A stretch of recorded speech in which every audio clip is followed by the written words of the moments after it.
Acara selanjutnya dialog interaktif dengan tema Peran Nahdlatul Ulama menghadapi konflik sektarian Timur Tengah yang akan dimoderator oleh Ustaz Nora Burhanuddin Al-Siddiq.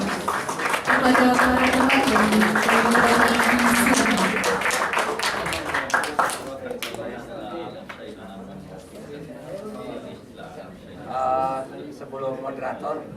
Sebelum moderator ini ada permintaan khusus dari Rois Surya.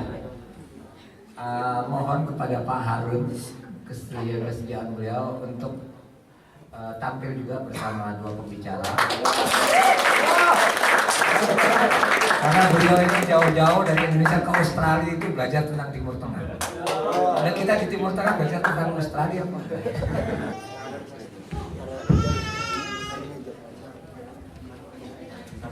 Assalamualaikum warahmatullahi wabarakatuh. Alhamdulillahirabbil alamin wassalatu wassalamu ala asyrafil anbiya'i wal mursalin sayyidina Muhammadin wa ala alihi wa sahbihi ajma'in. Amma ba'd.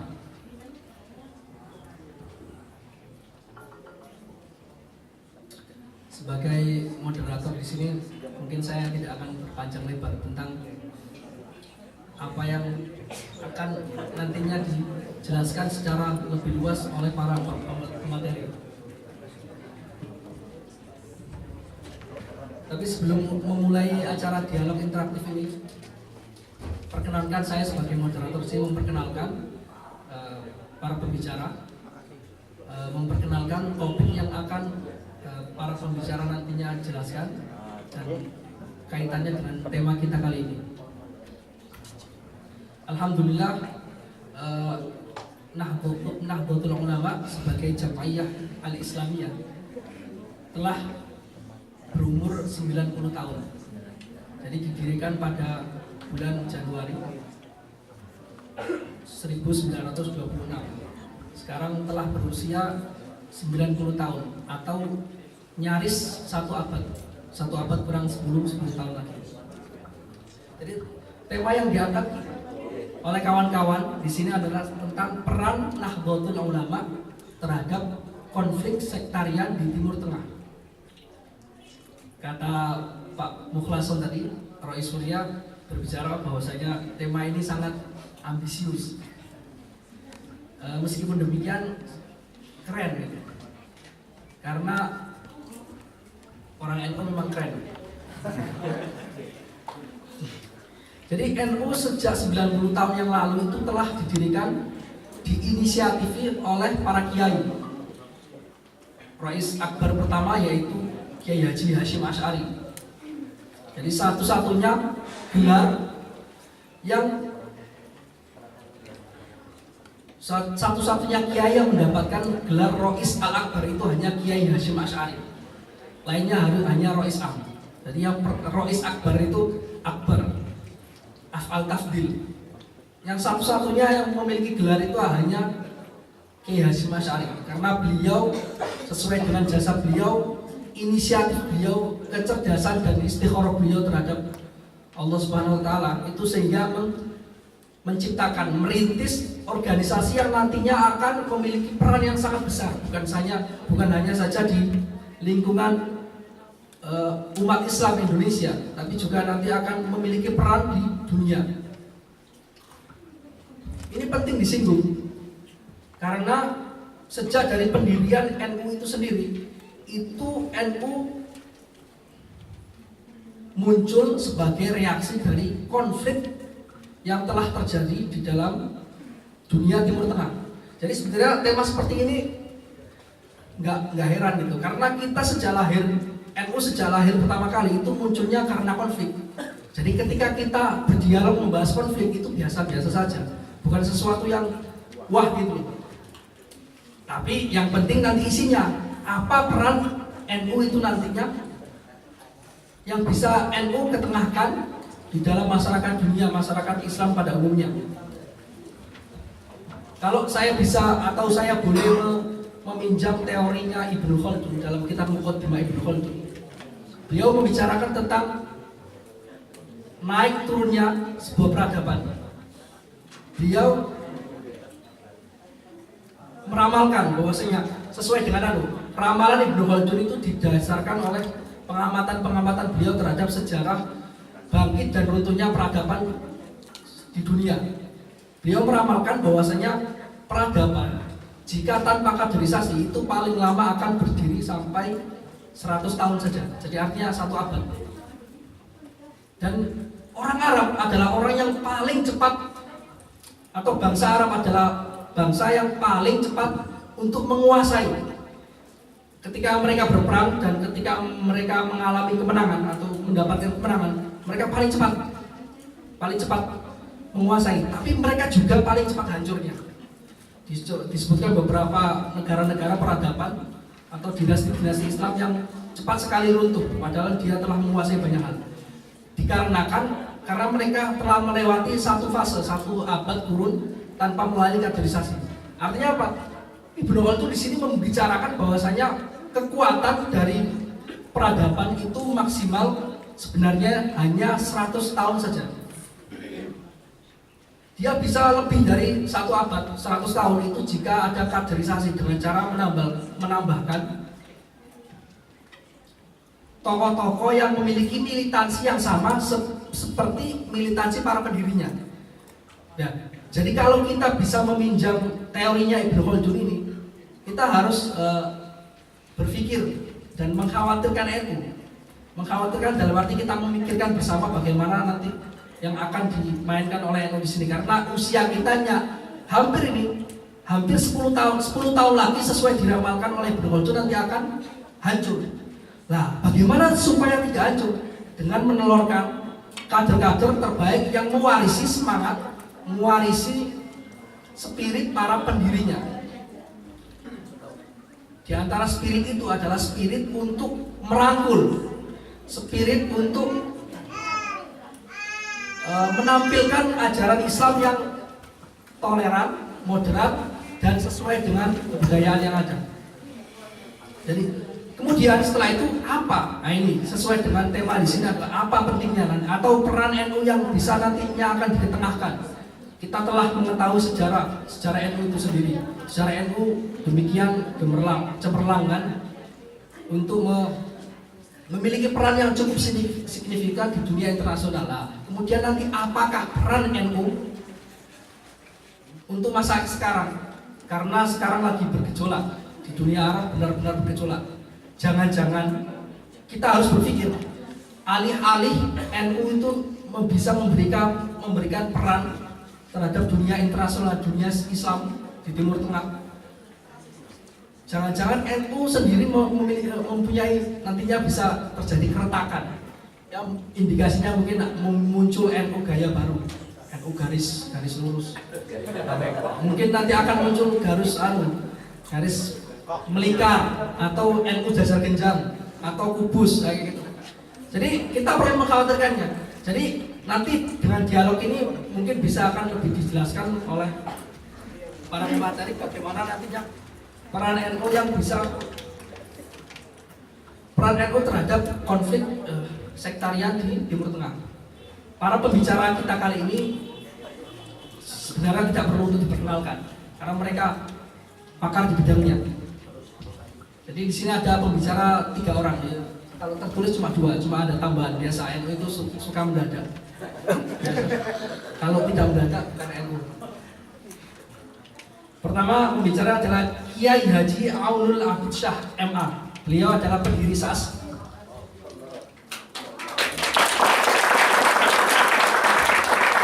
Beliau juga mustasyar NU. Ya tokoh masisir dan tokoh Indonesia nantinya sampai mulai sekarang sih. Kemudian pembicara kedua adalah Kiai Haji Murtadha Bisri LC Diplom. Beliau adalah Khatib Suriah. Kemudian pembicara ketiga ini adalah pakar Timur Tengah, Kiai Haji Harun Selfio MA.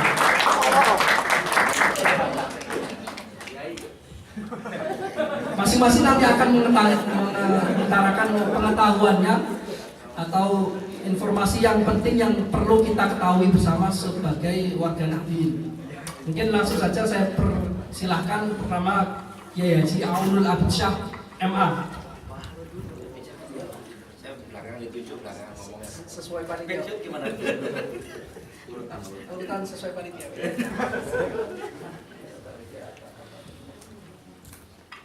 Bismillahirrahmanirrahim.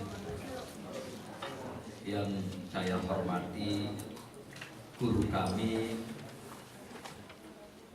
Kiai Haji Mukhlason Jalaluddin, para masyayikh, para ulama, para sesepuh, Bapak Harun, sahabat Murtado Bisri, dan seluruh hadirin dan hadirat. Assalamualaikum warahmatullahi ta'ala wabarakatuh. Alhamdulillah, alhamdulillah wa syukurillah, wa la hawla wa la quwwata illa billah. Wassalatu wassalamu ala sayyidina Rasulillah wa ala alihi wa sahbihi wa mawala. Amma ba'du. Pertama-tama, marilah kita sama-sama memanjatkan puja dan puji syukur kehadiran Allah Subhanahu wa ta'ala. Kenapa demikian? Karena kata Gus Dur, yang namanya syukur itu gak bisa manjat sendiri. Jadi ya kita panjatkan, karena gak bisa manjat sendiri ya kita panjatkan. Pada hari ini saya tidak menyangka bisa berkumpul berbahagia kembali. Kelihatannya sudah agak lama tidak pernah bertatap muka dengan para aktivis NU yang saya sayangi dan saya cintai, sahabat kembar Nora dan Nova. Mana Nora? Saya terus terang sudah lupa yang mana yang Mas Nora, mana yang Mas Nova. Yang ini Mas Nora apa Mas Nova ini?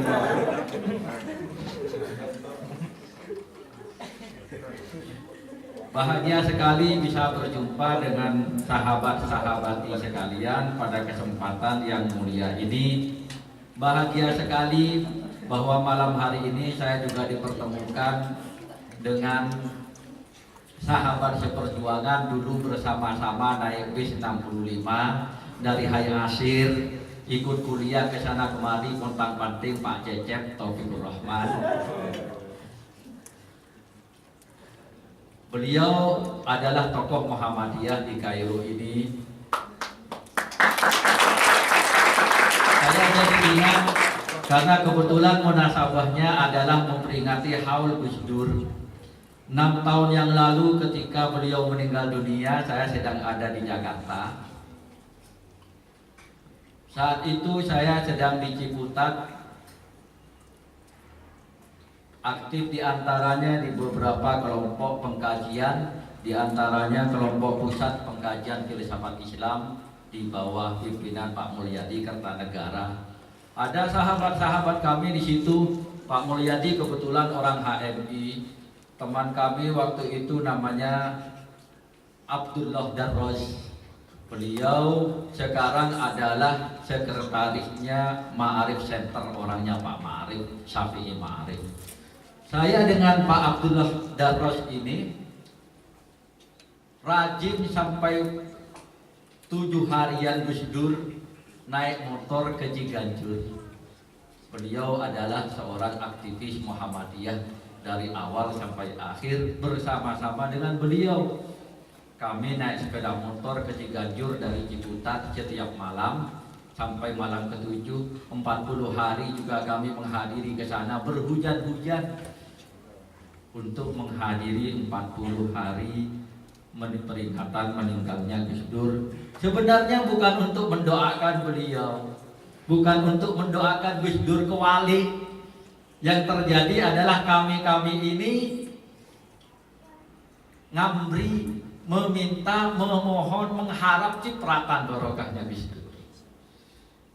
Bukan untuk mendoakan, kita biasanya datang ke acara tahlilan segala macam dalam tradisi itu katanya untuk mendoakan yang si mayit, orang yang meninggal dunia, al-mutawaffa atau al-mutawafat. Tetapi yang pada saat itu yang terjadi adalah terbalik. Kami berempat pada saat itu, satu orang Buddha, biksu, dia kepalanya pelontos. Saya, kemudian seorang aktivis Muhammadiyah, dan satu orang lagi seorang aktivis yang ada di IKES Paramadina, yaitu punya Syiah Sadra. Kami semuanya datang ke sana. Kawan kita yang biksu ini sepanjang jalan menangis terseduh-seduh kehilangan Gus Dur, kehilangan seorang pelindung yang selama ini banyak membela kaum minoritas dan merasa dihidupkan, dibela hak hidupnya dalam tataran Negara Kesatuan Republik Indonesia oleh Gus Dur.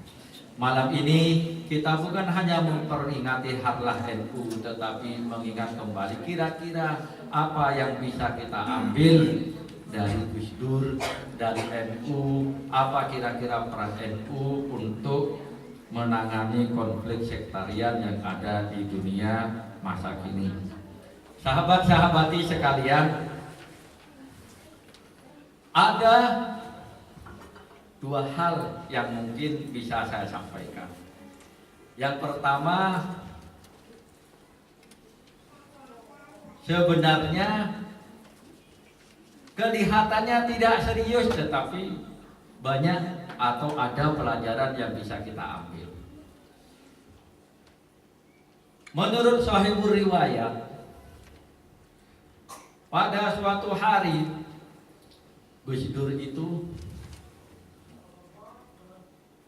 datang ke Gedung Putih, ngobrol sama Clinton, di mana-mana fotonya dipampang, katanya Clinton sampai ketawa, terdongak-dongak segala rupa hanya karena mendengarkan lelucon Gus Dur.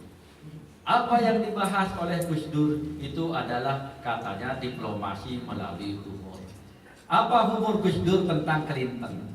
Katanya, ini katanya loh, benar atau tidak itu ya tanggungannya yang meriwayatkan, bukan tanggungan saya yang membaca dan Anda yang mendengarkan.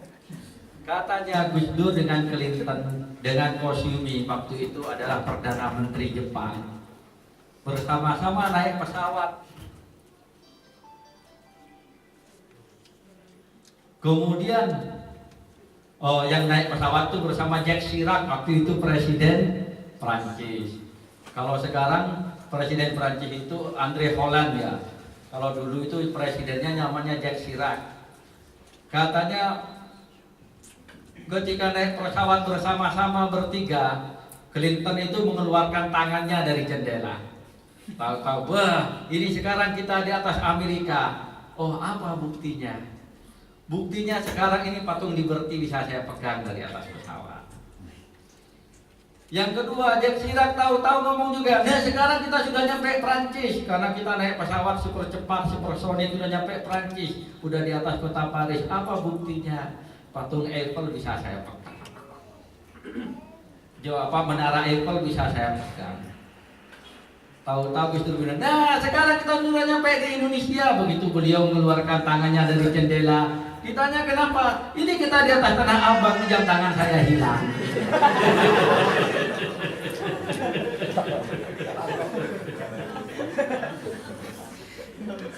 Ada riwayat lain dari Gus Dur, katanya begini, benar atau tidak ya, tanggungannya yang meriwayatkan, tanggungannya Gus Dur sendiri. Apa kata beliau? Suatu hari beliau dengan Perdana Menteri Inggris pada saat itu, Tony Blair, bersama Koizumi Perdana Menteri Jepang, naik kapal perang. Di sekeliling kapal perang itu mereka katanya mengadakan latihan bersama angkatan bersenjata 3 negara. Di keliling pesawat, di keliling kapal itu ada apa? Ada ikan hiu berkeliling ini. Tahu-tahu Perdana Menteri Inggris bilang, coba kita buktikan prajurit siapa yang paling berani di antara prajurit-prajurit kita. Saya mulai dari saya sendiri. Ayo, panggil langsung prajuritnya. Mayor silakan di sini. Berani nggak kamu ngelilingi pesawat itu, ngelilingi kapal ini berenang 10 kali? Dilihat, kok ada ikan hiu di sekeliling kapal ini? Gimana ini bisa mati saya? Tapi karena ini perintah komandan, langsung siap komandan. Demi sang ratu saya siap untuk berenang. Langsung dia nyebur keliling. 10 putaran naik ke atas. Siap komandan, perintah sudah dilaksanakan. Begitu juga Pak Kosumi memanggil sersannya. Sersan sini, berani nggak kamu keliling 50 kali? Dilihat ada ikan hiu, menakutkan sekali, mengerikan sekali ini, bisa dimakan oleh ikan hiu. Tapi malulah awak kalau sampai nggak mau. Langsung bilang, siap komandan, demi sang kaisar saya siap terjun. Terjunlah dia dan berenang 50 kali. Selesai berenang 50 kali, naik ke atas. Siap komandan, perintah sudah dilaksanakan. Yang ketiga, Bisdur jadi nggak cedinguk, gimana ini? Panggil. Sini, kopral, sini. Datang kopral Indonesia. Siap komandan. Berani nggak kamu ngelilingi kapal ini 100 kali? Dia sudah 10 kali, ini 50 kali, ini 100 kali. Kamu berani nggak 100 kali? Langsung orangnya itu marah-marah. Presiden yang bener aja lo. Gue kok disuruh keliling-keliling begini 100 kali. Kebetulan ini orang Madura sama Ali. Yang bener aja lo. Kakek lu gak apa dasmu kok aku disuruh keliling gini. Itu langsung nanya. Tuh lihat, siapa di antara anggota kita yang paling berani? Pasti orang Indonesia. Yang dua tidak berani menolak perintah Anda, yang ketiga ini berani menolak perintah.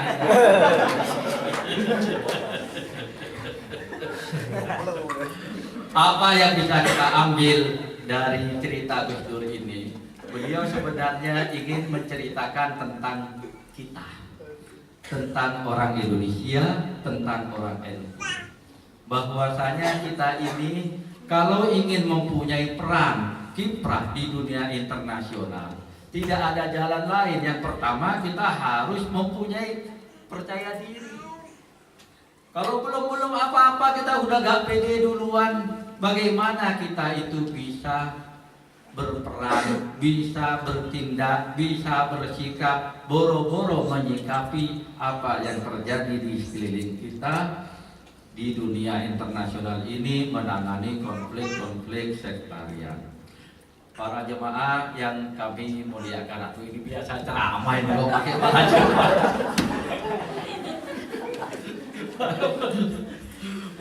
para jemaah. Yang kedua, ayo kita dengarkan dulu Mas Murtado, Pak Harun, baru saya lanjutkan dulu yang kedua ya. Saya lanjutkan lagi nanti ya, kita dialogkan lagi yang kedua ya, agar supaya kita pembicaraannya tambah asik, tambah menarik. Banyak hal yang bisa kita dengarkan, yang kita pelajari dari beliau-beliau ini. Saya siapkan berapa halaman ini yang bisa saya sampaikan pada malam hari ini, tapi ya saya ingin mendengarkan dari beliau-beliau ini. Setuju apa tidak setuju? Setuju. Faris kalau bilang nggak setuju ini awas ini Faris ini. Terima kasih. Terima kasih Mas Kiai Haji Aunul Abisyah telah memberikan jebakan pada moderator. Jadi panitia memberikan saya suatu tugas untuk mengatur jalannya dialog para tokoh-tokoh besar ini. Tapi ternyata ya seperti itu. Jadi dijebak. Tapi ya sebagai moderator yang biasa-biasa saja ini saya tidak bisa menolak tokoh-tokoh besar ketika ada. Jadi mungkin langsung saja setelah ini nanti akan dilanjutkan, mungkin nanti akan lebih luas mungkin lewat sesi dialog ya. Jadi setelah ini langsung saya berikan kesempatan kepada Pak sesuai dengan panitia Pak. Oh gitu. Pak Kiai Haji Murtado Bisri. Jadi mungkin waktu dan kesempatan saya berikan kepada beliau. Assalamualaikum.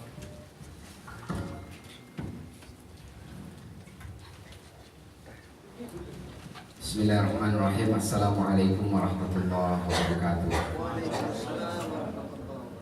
Alhamdulillah. Alhamdulillahirabbil alamin. Alhamdulillahi wa kafa. Wassalatu wassalamu ala nabiyil mustafa wa ala alihi wa ashabihi wa man ihtada. Alhamdulillahilladzi bi ni'matihi tatimmus shalihat wa bi taufiqihi tatahaqqaqul maqasid wal ghayat wa bi fadlihi tatanazzalul khairat wal barakat. Amma ba'du. Yang sama-sama kita hormati Bapak Kiai Haji Rois Syuriah PCI NU Mesir, Bapak Kiai Haji Mukhlason Jalaluddin MA, yang pada kesempatan ini telah menyelamatkan saya dengan hadirnya pembicara ketiga. Yang sama-sama kita hormati segenap jajaran pengurus PCI NU Mesir, baik dari Tanfidiyah, yaitu Bapak Ketuanya Bapak Kiai Haji Nurul Ahsan LC LC Jomblo, kemudian juga Ketua Fatayat PCI NU Mesir Kiai Haji Abdian Sahidatul Arnia Al-Zimluwati. Kemudian para pembicara kita pada malam hari ini, yaitu senior kita semua, Kiai Haji Aunul Abid Syah, yang alhamdulillah menyempatkan waktunya untuk bisa hadir di tengah-tengah kita setelah sekian lama sibuk pulang pergi Kairo Jakarta, seperti kita pulang pergi Husein Hayashi. Kemudian ini alhamdulillah kita juga kedatangan pembicara yang memang benar-benar memiliki kompetensi untuk berbicara tentang Timur Tengah, karena memang beliau menempuh pendidikan tentang kajian Timur Tengah, yaitu beliau juga di samping memang keluarga NU. Kalau orang NU itu memang kan punya prinsip memasukkan orang lain ke dalam keluarga NU gitu. Jadi kalaupun nanti beliau ini mungkin saya salah menyebutkan beliau bukan keluarga NU, tapi saya yakin beliau keluarga NU, karena saya lihat beliau merupakan pecinta Gus Dur. Nanti biasanya akan menyebutkan pembicaraan tentang Gus Dur. Dan beliau juga seorang diplomat yang insya Allah akan mewakili kita semua, yang akan kita dengarkan bersama-sama penyampaiannya tentang Timur Tengah. Juga tamu kita yaitu Bapak Cecep Taufikur Rahman, beliau juga merupakan pejabat di Kedutaan Besar Republik Indonesia yang alhamdulillah dan keluarga NU.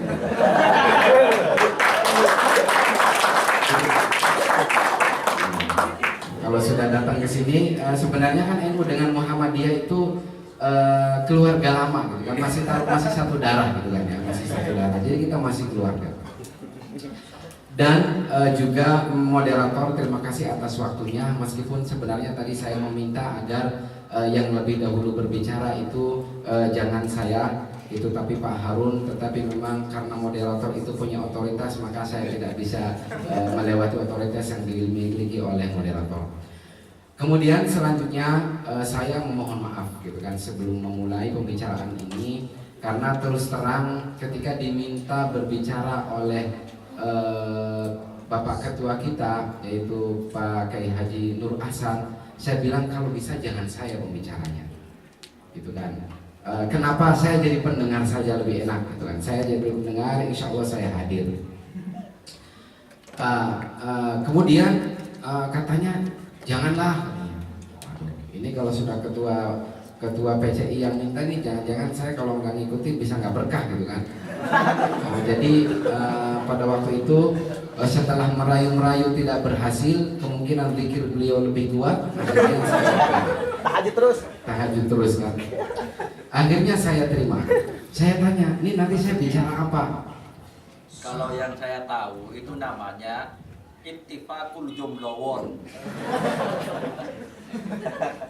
Dua orang jomblo berittifaq. Kalau saya lain, Beliau maksa-maksa ke saya kasihan. Wah, mudah-mudahan ini ada berkahnya. Saya udah punya istri, udah punya anak 5.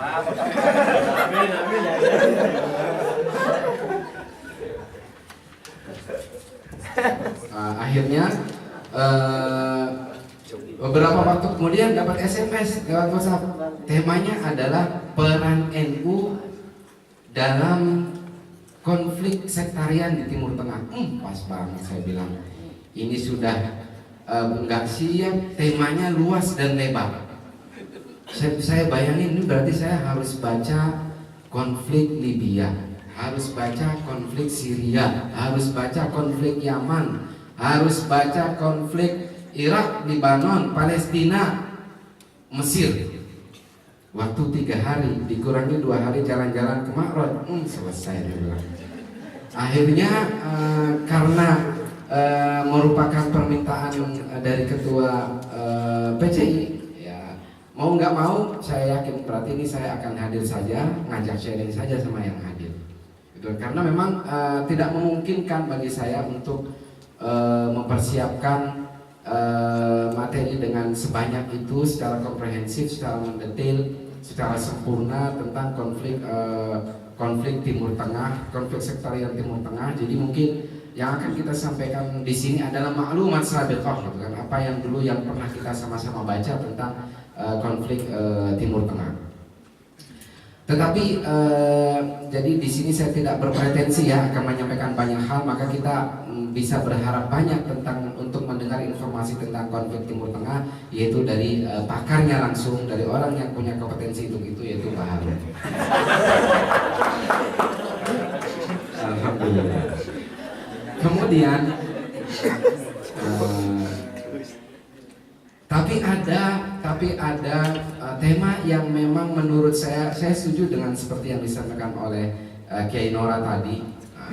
Saya juga terpaksa dipanggil Kiai. Ini pun saya memakai kopiah, sebenarnya ragu ini saya cocok kan memakai kopiah. Makanya tadi saya lepas pakai gitu. Karena saya merasa belum sesuai gitu kan. Secara jiwa dan secara mental saya masih perlu belajar lagi untuk sedikit menyesuaikan diri dengan gelar-gelar seperti itu. Nah, tetapi ya memang saya menarik dan saya setuju bahwa NU itu yang pertama yang memang dikedepankan oleh NU itu adalah juga kepercayaan diri, gitu kan. Kepercayaan diri, dan kemudian kita banyak hal yang memang perlu sama-sama kita ketahui tentang NU. Terutama tentang misalnya peran NU dalam konflik sektarian Timur Tengah. Ketika melihat judul ini, mungkin peran NU jelas kita tidak menganggap bahwa peran NU dalam ikut serta konflik ya. Saya pikir semua orang sudah memahami itu kan, karena memang peran NU dalam penyelesaian konflik atau penanggulangan konflik, tidak peran NU dalam ikut serta di dalam konflik. Saya pikir itu sudah sama-sama dipahami meskipun tidak tertulis. Nah, terus peran-peran NU itu seperti apa? Sebelum kita memasuki pembicaraan tentang konflik, peran NU yang sudah dilakukan NU itu seperti apa? Aset NU baik yang sudah ataupun yang memungkinkan bagi NU bisa dilakukan itu seperti apa? Saya mencoba menelusuri informasi tentang peran NU tentang penanggulangan konflik Timur Tengah. Saya menemukan bahwa untuk bisa masuk sebagai sebuah lembaga, apalagi NU merupakan lembaga masyarakat ya, lembaga sosial kemasyarakatan dengan agama. Artinya NU di sini bukan sebagai representasi negara. Ketika dia memasuki wilayah penanggulangan konflik, maka sebenarnya secara status NU tidak bisa berdiri sendiri, tetapi dia harus memiliki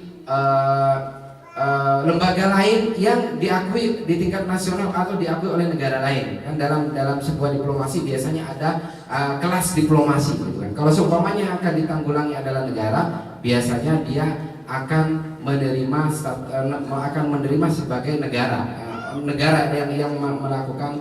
yang melakukan rekonsiliasi itu. Tetapi jika NU diminta, maka biasanya NU juga akan turut serta, dan itu sudah dilakukan NU.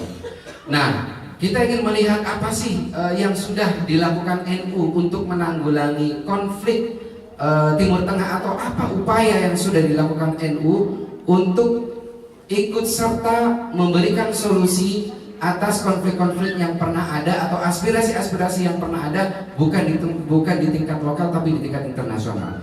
Saya menemukan bahwa yang pertama pada tahun 1926.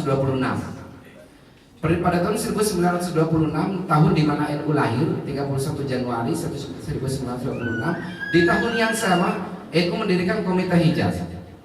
Komite Hijaz ini adalah komite yang datang ke Saudi dengan tujuan untuk menyampaikan aspirasi umat Islam, khususnya umat Islam di Indonesia, agar menerima perbedaan madhab untuk bisa dipraktekkan di Saudi Arabia. Pada saat itu yang terjadi adalah asas tunggal madhab, yang hanya diperbolehkan satu madhab, tetapi kemudian Komite Hijaz melakukan lobby, melakukan diplomasi ke pemerintahan Saudi Arabia agar bisa menerima perbedaan madhab, yaitu madhab Hanafi, Maliki, Syafi'i, dan Hambali. Kemudian alhamdulillah lobby NU itu diterima. Kemudian pada saat itu juga NU meminta, yang diwakili oleh Fadilatul Syekh Kiai Haji Abdul Wahab Asbullah, ya, pada saat itu beliau adalah ketuanya, ketua Komite Hijaz, juga meminta tentang perbaikan pelayanan haji, dan kalau tidak salah juga disebutkan tentang penetapan tarif jamaah haji. Nah, dua-dua itu juga diterima. Itu pada masa yang paling terdengar, ya, yang paling masyhur tentang peran NU dalam lobby internasional. Nah, ke depan apa yang sudah dilakukan oleh Komite Hijaz ini menjadi inspirasi bagi generasi NU selanjutnya. Pada masa Gus Dur, sejak tahun 84 sampai tahun 84 sampai 99, seperti yang kita ketahui bersama, Gus Dur membawa NU ke dunia luar, ya kan? Gus Dur melakukan komunikasi dengan dunia luar dengan lintas negara, ya kan? Timur dan Barat, bahkan saking dekatnya Gus Dur dengan negara Barat, dan pemikiran-pemikiran Gus Dur yang terbuka di kalangan internal NU sendiri. Gus Dur sering diidentikan dengan pemikirannya yang kiri. Bahkan dulu sempat kita membaca terjadi insyiqaq, gitu kan, antara Gus Dur dengan Kiai pendiri Kiai Situbondo. Tetapi ternyata di situ bukan insyiqaq dari segi ideologi, tetapi itu adalah trik politik untuk menyelamatkan Gus Dur dari rongrongan penguasa pada saat itu, yaitu Soeharto. Nah, jadi pada masa Gus Dur sejak tahun 84 sampai 99, NU dibawa oleh Gus Dur untuk diperkenalkan ke luar negeri. Dan keberhasilan Gus Dur ini ketika membawa NU ke luar negeri sangat terasa. Di antara buktinya apa? Banyak sekali ilmuwan-ilmuwan luar negeri yang melakukan penelitian tentang NU. Ya kan? Mobil khusus penelitian tentang pesantren-pesantren NU. Bahkan ada yang menulis tentang pribadi Gus Dur itu sendiri. Gitu. Jadi pada saat itu pergantian pemerintah, pergantian kepengurusan di bawah nahkoda Gus Dur, itu NU sudah mulai diperkenalkan dan sudah mulai dikenal oleh dunia luar. Itu secara singkat. Kemudian pada masa selanjutnya, yaitu pada 2000 sampai pada masa Pak Hashim Muzadi yang menjabat sejak tahun 2000, ya, sejak tahun, maaf lupa, sejak 1999 sampai 2010, sejak tahun 1999 sampai 2010, Kiai Haji Hashim Muzadi juga terus melanjutkan perjuangan NU, peran-peran NU agar dikenal dan memiliki andil dalam konflik-konflik yang ada di luar negeri. Di antaranya terobosan yang dilakukan oleh Pak Hashim Muzadi adalah dengan mendirikan ICIS,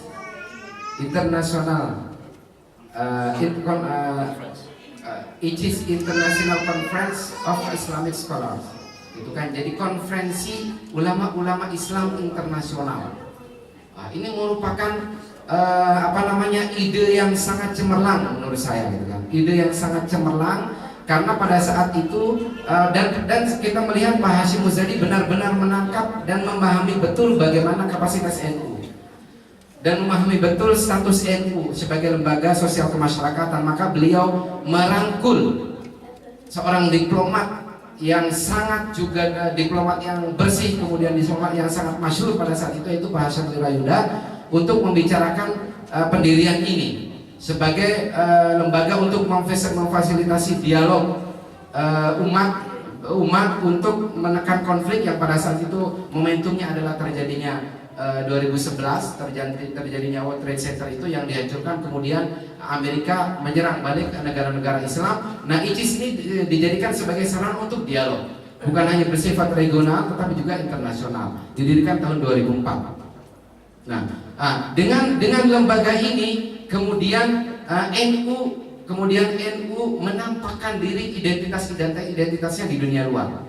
Di situ Pak Hasyim Muzadi mulai mengorbitkan tentang bagaimana pemikiran NU, bagaimana ideologi NU, bagaimana kredo NU, bagaimana khosois NU, karakteristik orang-orang NU, yang ternyata apa yang dimiliki oleh NU, pemikiran-pemikiran NU, kredo-kredo NU, kemudian khosois NU itu, karakteristik NU itu diterima dunia luar, sehingga beberapa kali mengadakan konferensi selalu berhasil. Jadi ketika ditanya peran NU, itu adalah menurut saya ketika perannya itu sebagai fasilitator sebagai mediator itu sudah peran yang sangat berhasil. Kenapa? Karena NU bukan sebuah lembaga negara, tetapi sebagai sebuah lembaga sosial keagamaan dan sosial kemasyarakatan. Itu merupakan sebuah keberhasilan. Misalnya sekarang ICIS ini sudah 4 kali mengadakan konferensi. Pada konferensi kedua misalnya tahun 2006, kemudian konferensi ketiga tahun 2009. Nah, tahun 2009 ini pada konferensi ketiga ini pembicaraan ICIS sudah, tema yang diangkat sudah mulai tentang resolusi konflik. Bahkan tema yang diangkat adalah Islam as rahmatan lil alamin, peace building and conflict prevention in the Muslim world. Jadi bagaimana menciptakan kedamaian dunia, juga tindakan-tindakan preventif untuk menanggulangi konflik yang terjadi di dunia Islam. Dan sebelum itu, ICIS sejak berdirinya sampai tahun 2015 kemarin di Universitas di Malang mengadakan konferensi, itu masih tetap diketuai oleh Pak Hasyim Muzadi. Dan beliau terpilih sebagai ketua itu bukan wewenang sendiri atau bukan dipilih sendiri, tetapi dipilih oleh peserta konferensi. Artinya apa? Di situ NU masih memiliki kepercayaan dan masih diberikan kepercayaan.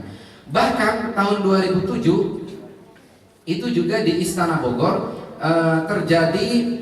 Ini kita masih berbicara tentang peran yang sudah dilakukan NU, baik peran yang sudah terrealisasi ataupun upaya untuk meredam konflik. Itu tahun 2007 terjadi Forum Perdamaian Timur Tengah atau sering juga dibahasakan dengan Konferensi Ulama Sunni Syiah, atau dalam Departemen Agama membahasakannya dengan Konferensi Internasional Pemimpin Umat Islam untuk Rekonsiliasi Irak. Ini juga diketuai oleh Pak Hasyim Muzadi. Dan ini sebenarnya konferensi ini juga tidak terjadi begitu saja, tetapi sudah terjadi pertemuan selanjutnya, sudah terjadi kunjungan selanjutnya yang dipimpin oleh Pak Hasyim Wirayuda ke berbagai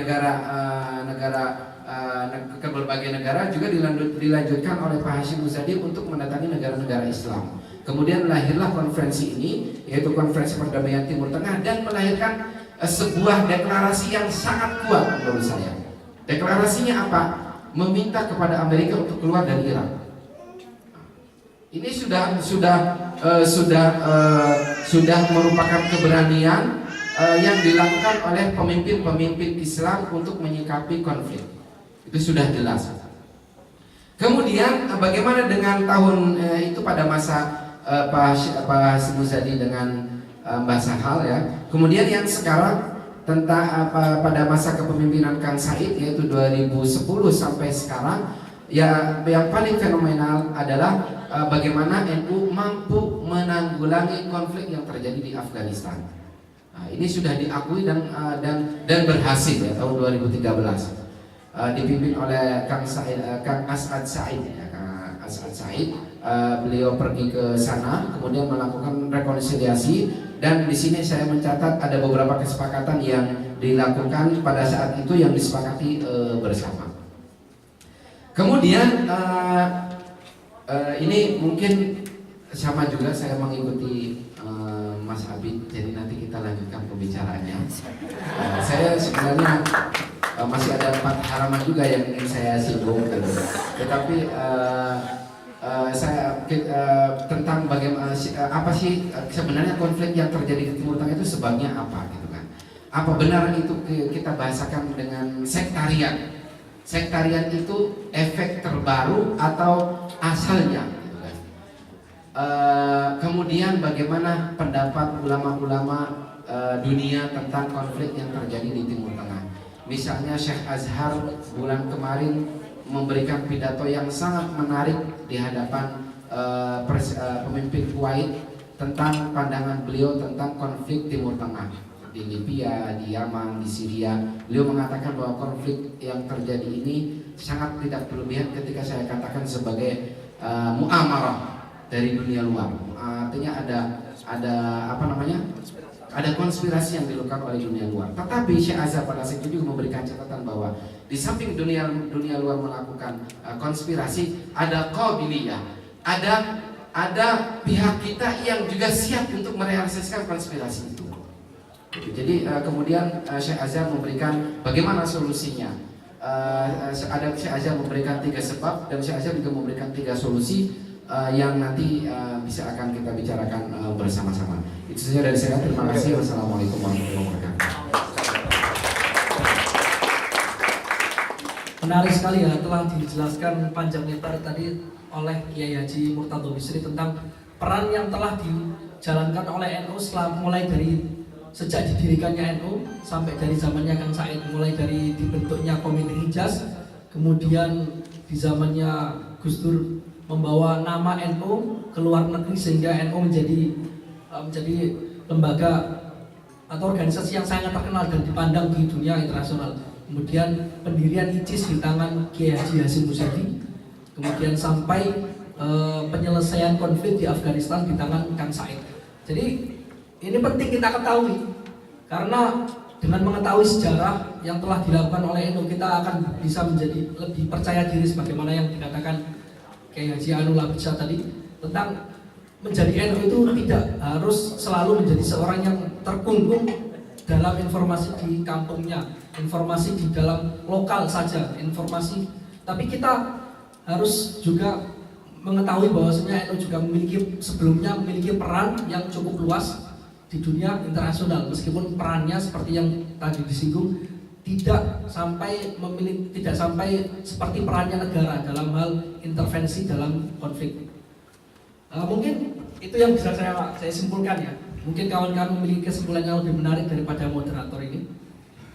Langsung saja kesempatan terakhir saya berikan kepada Kiai Haji Harun Saifullah sebagai pembicara yang kata 2 pembicara sebelumnya sebagai orang yang paling kompeten dalam membicarakan tema ini. Nggak tahu panitianya apa sengaja membuat acara ini untuk menjebak Pak Harun atau tidak, saya tidak tahu. Jebakannya bermacam-macam, mulai dari tidak ada undangan tiba-tiba langsung didor ketika acara, atau temanya disesuaikan dengan kapasitas beliau sebagai pengamat Timur Tengah. Saya tidak mengetahuinya. Tapi marilah kita tunggu bersama bagaimana beliau menjelaskan tema ini secara lebih spesifik sesuai dengan bidang kompetensi beliau. Saya berikan kesempatan kepada Kiai Haji Harun Saifullah seluas-luasnya. Terima kasih Pak Moderator. Bismillahirrahmanirrahim. Assalamualaikum warahmatullahi wabarakatuh. Waalaikumsalam warahmatullahi wabarakatuh. Alhamdulillahirabbil alamin wassalatu wassalamu ala asyrafil anbiya'i wal mursalin wa ala alihi wa sahbihi ajma'in amma ba'du. Yang saya hormati Ketua Syuriah PCINU Pak Kiai Haji Mukhlason. Yang saya hormati Ketua Tanfidiyah Bapak Kiai Haji Ahsan. Yang saya hormati Bapak Murtadho, Bapak Abid, dan hadirin hadirat sekalian. Sebenarnya hari ini saya kemarin diinfokan oleh Pak Kiai Mukhlason, Pak besok ada hala NU, kita datang yuk, ayo. Tapi sebelum sana kita ke Ma'ruf dulu ya. Ayo, saya bilang, siap. Kalau dia minta tua Suriah kan saya nggak bisa nolak kan. Akhirnya kita ke Ma'ruf tadi cari-cari buku gitu. Pak, kita datang jam berapa ke Harlainu? Terus saya bilang sama Pak Muloson kan Rois Suriah, agak-agak telat dikit nggak apa-apa lah. Jadi memberikan kalimat penutup gitu. Ya udah kita sekitar 4:30 lah. Ternyata betul begitu sampai sini belum dimulai. Belum dimulai pas Pak Muloson datang. Jadi ya alhamdulillah. Nah, saya lihat oh ini ada acara Harlah NU, Harlah NU sekaligus Haul Gus Dur. Saya lihat temanya menarik. Terus tiba-tiba tadi kita lagi diskusi mengenai tema, saya diminta untuk jadi pembicara. Ini kok bonusnya jadi pembicara ini. Waduh. Ya saya bukan pakar ya. Sekali lagi saya ingin merevisi itu. Saya kebetulan orang yang belajar dan mengikuti isu perkembangan di Timur Tengah. Kalau pakar itu kan sudah syekh gitu ya. Tidak, saya pikir saya adalah sama seperti teman-teman, dan isu ini isu yang sebenarnya semua orang bisa mempelajarinya. Akses bacaan ada. Tadi saya ke Maroc misalkan, banyak sekali karya-karya penerbit-penerbit Arab yang mencetak buku-buku mengenai politik Timur Tengah. Nah, mumpung teman-teman di sini ya selain tentunya membaca buku-buku turos, buku-buku klasik, buku-buku yang menjadi literatur di perpus untuk kuliah teman-teman. Tapi apa salahnya sih juga membaca misalkan dasar-dasar pengetahuan ilmu perkembangan ilmu politik di Timur Tengah. Nggak ada salahnya dong, ya kan? Tapi memang kebetulan buku-buku yang dari Libanon mengenai politik mahal-mahal. Jadi karena uang saya nggak cukup gitu. Besok saya mau bilang sama istri saya, tambahin dong uang. Tambahin anggaran untuk beli buku. Karena satu buku tadi harganya 400 pon, 500 pon gitu. Baik, bicara mengenai tema ini menarik ya. Biasanya pembicara ketiga itu paling enak gitu, karena sudah menyimpulkan antara pembicara pertama dan kedua. Ini pembicara ketiga bebannya paling berat ya. Jadi saya mencoba ini ya. Pertama, konflik di Timur Tengah dan apa sih peran NU? Buat saya peran NU pasti sangat penting. Kenapa? Karena menurut penelitian beberapa pakar di Australia, misalkan Greg Philly atau Greg Barton misalkan, bahwa NU itu adalah salah satu-satunya jamiah terbesar di dunia. Jadi NU dengan anggotanya yang sekitar 50-60 juta, itu misalkan teman-teman bisa buka, mengatakan bahwa 80%, 70-80% orang Indonesia itu berafiliasi kepada NU. Artinya mau milih untuk diafiliasikan dirinya secara kultural dengan NU. Justru sedikit kemudian orang-orang Indonesia yang berafiliasi, yang mau secara kultural diafiliasikan dengan Islam, organisasi-organisasi Islam kanan selama ini. Muhammadiyah menurun karena Muhammadiyah terpecah-pecah ya. Sebagian ada yang aktif di Hizbut Tahrir, sebagian ada yang aktif di partai, sebagian ada yang, mohon maaf Pak Cecil. Tapi saya bicara hasil survei. Dan saya pikir dengan perkembangan zaman, dengan perkembangan terorisme, radikalisme, saya pikir semakin relevan NU di Indonesia, semakin relevan NU memberikan wacana-wacana, diskursus-diskursus yang menarik yang menjadi solusi bagi persoalan-persoalan umat. Bicara mengenai inisiatif yang telah disampaikan oleh Pak Murtado tadi mengenai apa yang sudah dilakukan oleh NU sebenarnya, ini kemudian saya lihat ditiru polanya oleh Al-Azhar. Jadi Fadilatul Imam Grand Syekh Ahmad Al-Tayyib membuat semacam majelis hukama muslimin yang terdiri dari 15 ulama-ulama senior seluruh dunia, termasuk yang mewakili Indonesia itu Profesor Dr. Quraish Shihab, untuk bertemu secara reguler. Tujuannya apa? Yang ini untuk menyebarkan pesan Islam yang moderat, Islam yang memberikan solusi, wajah Islam yang menyejukkan. Artinya apa? Artinya bahwa inisiatif, dan ingat Grand Syekh itu pernah datang di acara ICIS.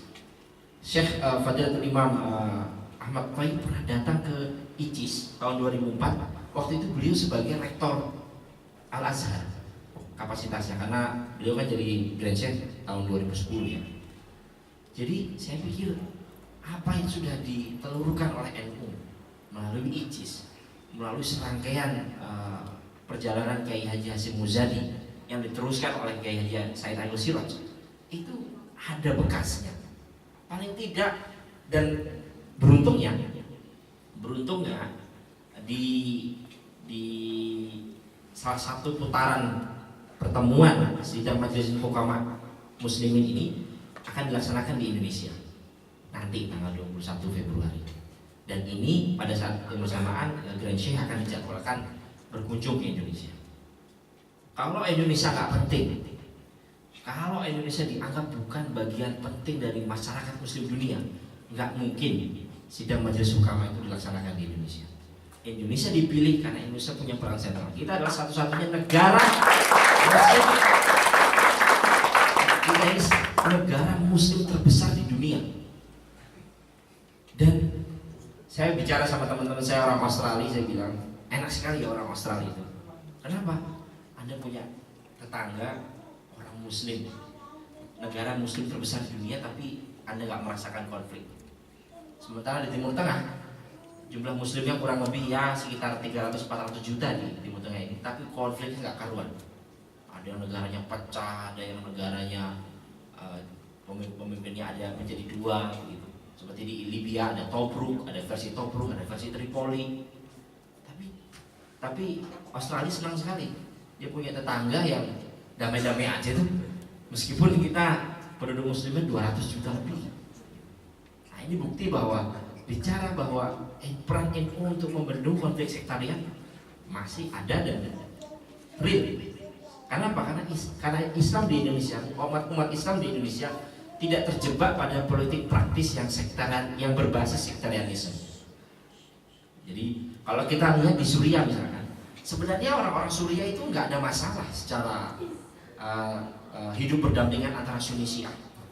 Saya ingat saya pernah mendampingi kunjungan Grand Mufti Syria, Syekh Ahmad Badruddin Hasun ke Indonesia selama 1 minggu, ke Gontor, ke Aceh, waktu berdialog dengan ulama-ulama di Aceh, ke MUI.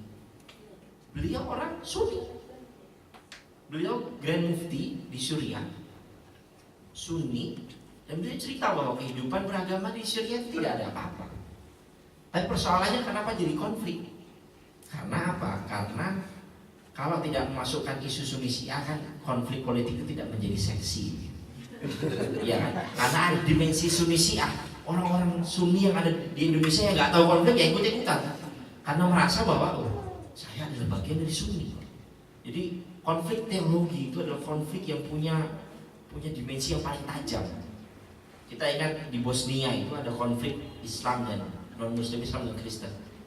Itu tetangga yang dulunya akur, tetangganya kebetulan ada orang Islam dan orang Kristen bertetangga begitu, yang dulunya akur, kemudian setelah ada perang antar etnis, antar agama di Bosnia itu menjadi musuh, padahal dulunya tetangga. Jadi konflik yang dimasukkan dimensi teologi itu menjadikan isu itu, konflik itu menjadi sangat berbahaya. Dan orang sudah nggak mau tahu lagi. Coba misalkan teman-teman yang nggak mengikuti isu Suriah, begitu dibilang wah di Suriah itu isunya Bashar Assad yang Syiah sedang menindas oposisi yang Sunni, kita otomatis itu nggak benar di Bashar Assad itu. Karena apa? Kita merasa kita ini Sunni. Nah, Bashar Assad memang berasal dari Syiah Alawit. Syiah Alawit itu 12% di Suriah, minoritas. Tapi kebetulan sejak revolusi Syiah yang revolusi pada tahun 67 di mana Hafid Assad menjadi presiden Syria, bapaknya Bashar Assad, memang jaringan Alawit menguasai pemerintahan. Tapi juga ada orang-orang Sunni di dalamnya. Nah, tapi sebenarnya kehidupan sosiologisnya selama ini nggak ada masalah. Mereka damai-damai saja. Hanya karena mungkin isunya ya tadi saya sampaikan, isunya supaya lebih menarik masukkan hukum Sunni Syiah. Itu yang pertama. Jadi Sunni Syiah itu atau konflik sektarian itu menjadi sangat berbahaya ketika dimasukkan ke dalam konflik yang bersifat politik praktis. Alhamdulillah di Indonesia karena sistem politik kita sudah bagus, sulit sekali membuat isu sektarian masuk ke dalam sistem politik kita. Meskipun ini saya garis bawahi lagi, di Indonesia itu merupakan lahan kontestasi dari berbagai macam aliran di Indonesia.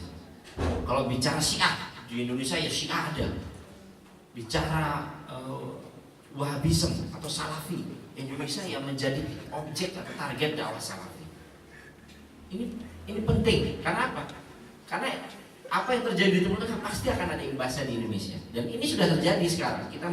Kita menyaksikan bagaimana kontestasi itu.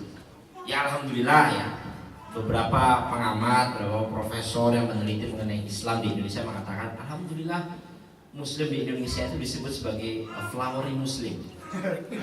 Jadi orang Islam di Indonesia itu tidak bisa disuruh ketika mau bulan puasa tidak boleh ke makam orang tuanya, melihat makam orang tuanya, itu tidak bisa orang Indonesia dilarang seperti itu. Jadi ya itu lagi-lagi yang disebut seperti itu adalah orang-orang NU. Jadi Islam kuat di Indonesia itu karena memang pilarnya dari orang-orang NU dan orang-orang Muhammadiyah sangat kuat sekali. Dan buat kita biasa, mungkin perbedaan tajam antara NU dan non-NU itu terjadi pada pemilu tahun 55 ketika NU memutuskan untuk keluar dari Masyumi dan mendirikan partai politik dan ikut kontestasi pemilu tahun 55. Nah di situ memang tajam sekali, banyak anekdot yang muncul saat itu. Loh, orang NU kok bisa masuk surga? Kan ahli bid'ah katanya. Katanya orang Masyumi. Terus katanya orang NU, lah kamu orang gak pernah kunut kok bisa masuk surga. Jadi anekdot itu muncul kencang sekali. Gesekan horizontal muncul itu tahun 55. Setelah itu cair sekali. Ya. Kalau nggak cair, nggak mungkin Pak Cecep hadir hari ini.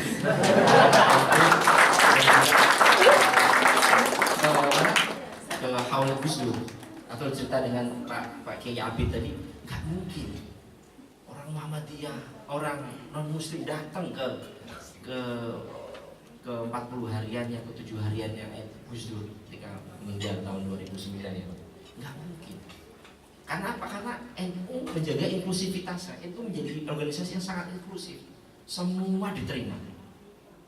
Di NU ulama-ulamanya ya macam-macam. Yang generasi muda yang ke kiri-kiri ya ada, ya kan? Yang lurus-lurus banget ya monggo, nggak masalah.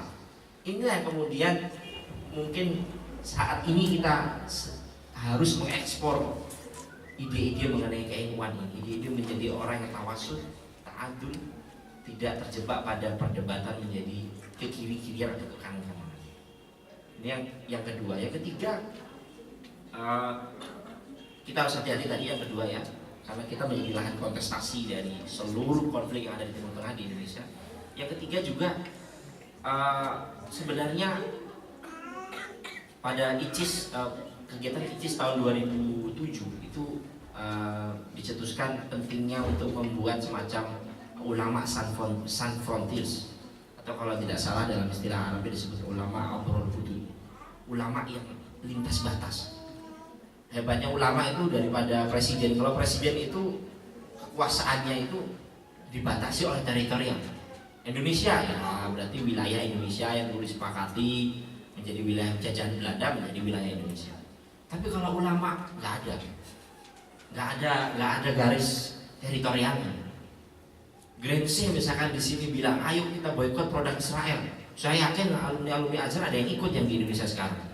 Karena apa? Karena ini bisa menembus batas-batas yang sangat terbatas oleh negara, di mana negara membatasi itu.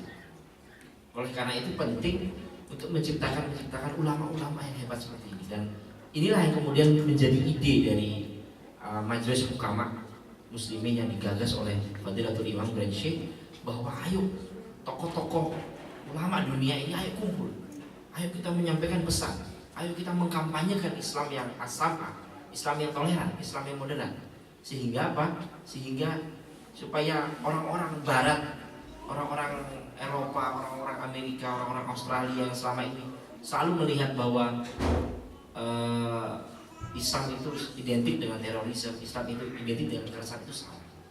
Dan kita melihat betul bagaimana kemarin misalkan Kiai Hasyim Muzadi ke Uni Eropa bertemu untuk menjelaskan itu, dan saya pikir banyak lagi ulama-ulama dari NU melakukan itu.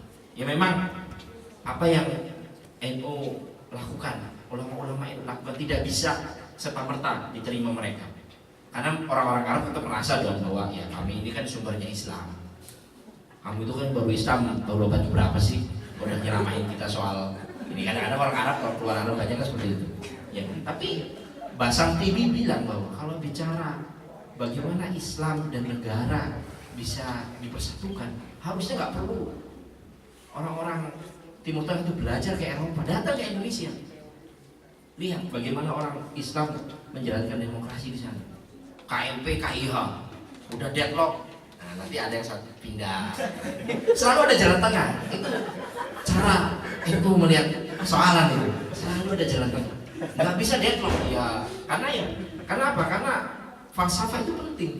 Jadi di Indonesia itu saya melihat ya cara pandang politik ngono yang ngono mau ojo ngono. Jadi boleh benci sama pemerintah, tapi ya jangan dibenci juga lah. Ya boleh kita dukung pemerintah, meskipun nggak dapat jatah menteri. Itu nggak ada di sini. Coba lihat di Mesir misalnya. Di Mesir itu kalau Anda ikhwan, irhabi. Kalau bukan ikhwan, kita lihat dulu nih. Ini yang masuk yang mana, kiri apa kanan nih? Tapi kalau perbedaannya dua, kamu ikhwan atau bukan ikhwan? Nah kalau di Indonesia nggak ada. Dan saya ingin mengenang apa yang disampaikan oleh Gus Dur ketika waktu itu dia jadi presiden dan dia dipaksa turun saat itu. Waktu itu ada ribuan orang yang dimobilisasi dari Jawa Timur menuju Jakarta untuk melakukan pembelaan atau melawan orang-orang yang anti Gus Dur. Tapi Gus Dur bilang enggak, ini hanya jabatan presiden, saya akan turun sekarang juga.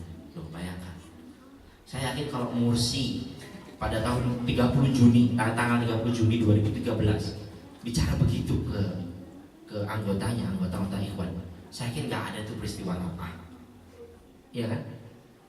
Karena apa? Karena jalan tengah. Ya sudah lah, nggak jadi presiden nggak apa-apa gitu kok repot. Itu gampangnya justru gitu.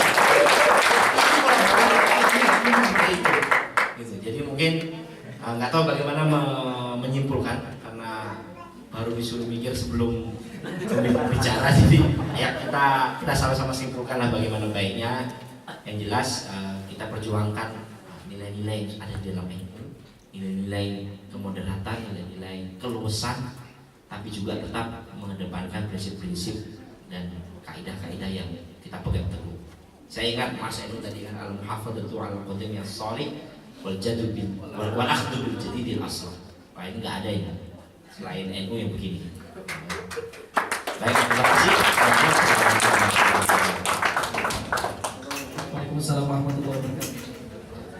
Seperti yang kita juga percaya bahwasanya materi yang disampaikan Kiai Haji Harun ini luar biasa sekali. Sudah mengena ke aksi NU atau peran NU yang sekarang. Jadi bukan hanya yang dulu-dulu.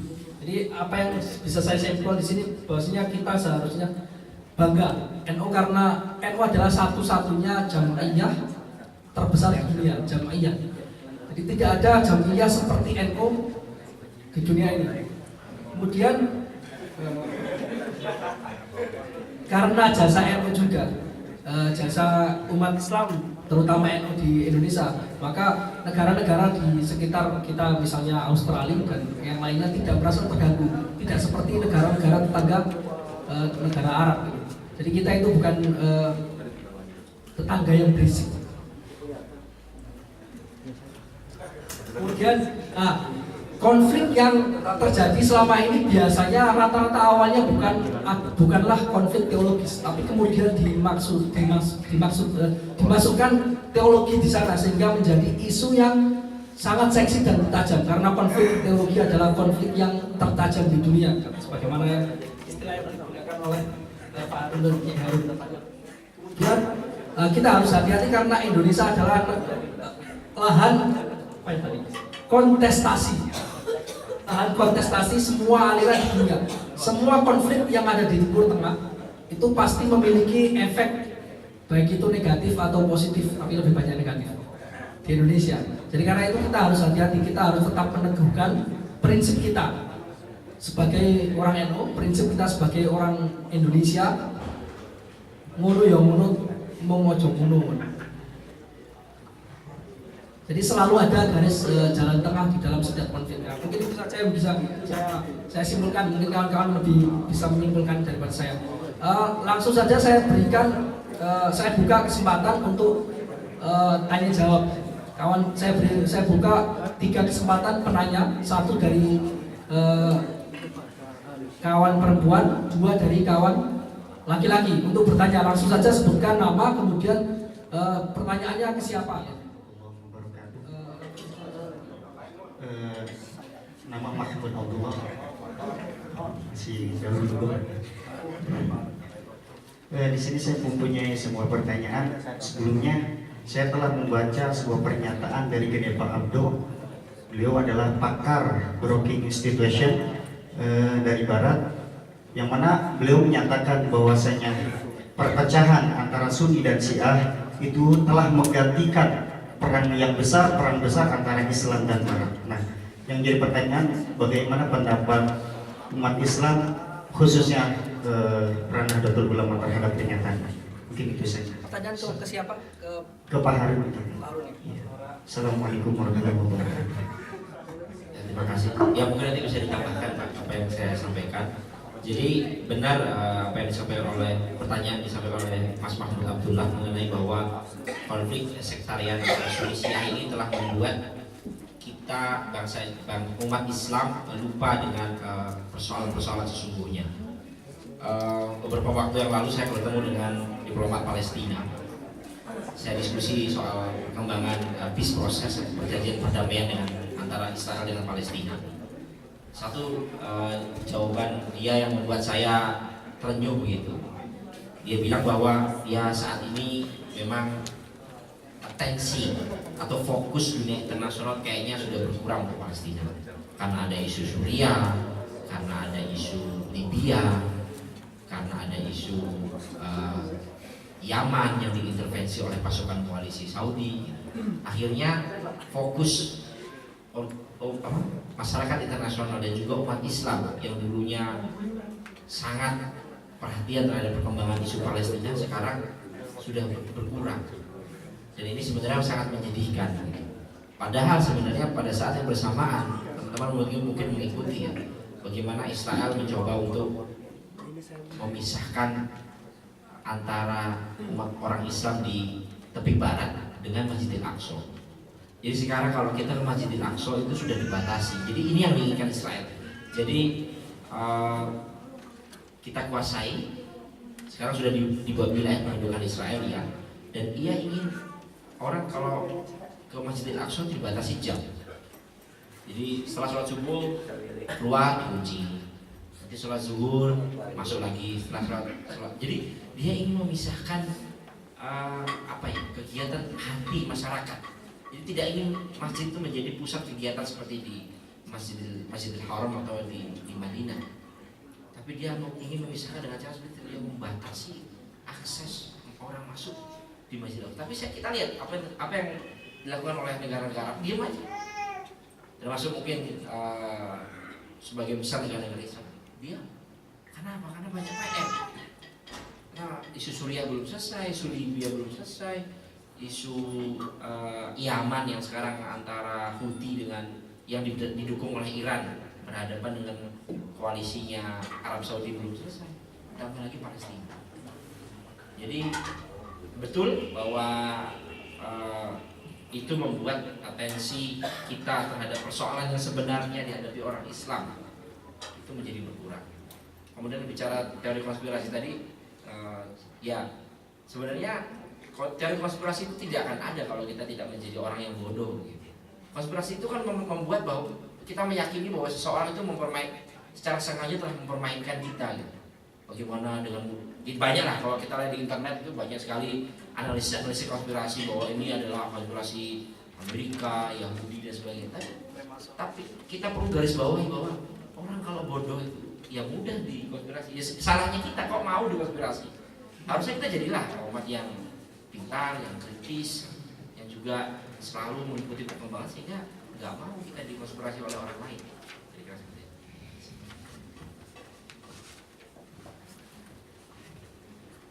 Jawabannya sangat menarik ya. Mungkin tadi saya dapat surat cinta dari panitia karena seharusnya sebelum acara dialog ini ada penampilan dari kawan-kawan LSPNU. Mungkin langsung saja saya persilakan kawan-kawan LSPNU untuk menampilkan akustik dan kemudian pembacaan monolog Gus Dur.